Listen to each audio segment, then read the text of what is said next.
ఒక దీర్ఘ చతురస్ర కర్ణము 17 సెంటీమీటర్లు మరియు దాని పొడవు 15 సెంటీమీటర్లు అయినా దాని వెడల్పు సెంటీమీటర్లు అన్నాడు. ఏమి ఇచ్చాడు అంటే మనకు ఒక దీర్ఘ చతురస్రం ఇచ్చాడు అనమాట. ఈ దీర్ఘ చతురస్రంలో కర్ణం పొడవు ఇచ్చాడు. కర్ణం పొడవు వచ్చేసి మనకు 17 సెంటీమీటర్లు అంట. తర్వాత పొడవు కూడా ఇచ్చాడు అనమాట. పొడవు వచ్చేసి ఎంత అన్నాడు అంటే 15 సెంటీమీటర్లు అన్నాడు. ఇప్పుడు దీని వెడల్పు ఎంత అని చెప్పి అంటున్నాడు. మరి వెడల్పు అనుకోవాలండి కదా. అబ్జర్వ్ చేస్తే మనకి ఇది రైట్ యాంగిల్ ట్రయాంగిల్ కదా, లంబకోణ త్రిభుజం కదా. ఈ లంబకోణ త్రిభుజంలో కర్ణం ఇచ్చాడు, ఒక భుజం ఇచ్చాడు, ఇంకో భుజం కనుక్కోవాలి మనం. ఇంకో భుజం కనుక్కోవాలంటే ఆటోమేటిక్గా మనకి ఏమొస్తుంది, భుజం = రూట్ ఆఫ్ కర్ణము స్క్వేర్ మైనస్ భుజము స్క్వేర్ అంటే ఏం చేయొచ్చు మనము, కర్ణం స్క్వేర్ అంటే 17 స్క్వేర్ మైనస్ భుజము స్క్వేర్ అంటే 15 స్క్వేర్ రాసుకోవచ్చు అనమాట.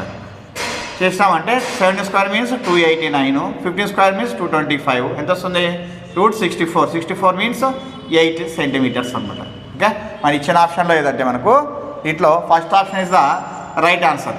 మనము యాక్చువల్గా అయితే ఈ లంబకోణ త్రిభుజాన్ని బేస్ చేసుకొని త్రికమ్ములు ఉంటాయి మనకు. ఆ త్రికమ్ములు మనం కంఠస్థం చేసామంటే ఆటోమేటిక్ మనకి ఇక్కడ 15 అంటే ఇక్కడ ఏమొస్తుంది 8, 15, 17 కర్ణం అవుతుంది. లేకపోతే 3, 4, 5 చాలా ఉన్నాయి మనకు. అవి నేర్చుకున్నామంటే డైరెక్ట్గానే ఆన్సర్ చెప్పేయచ్చు అనమాట.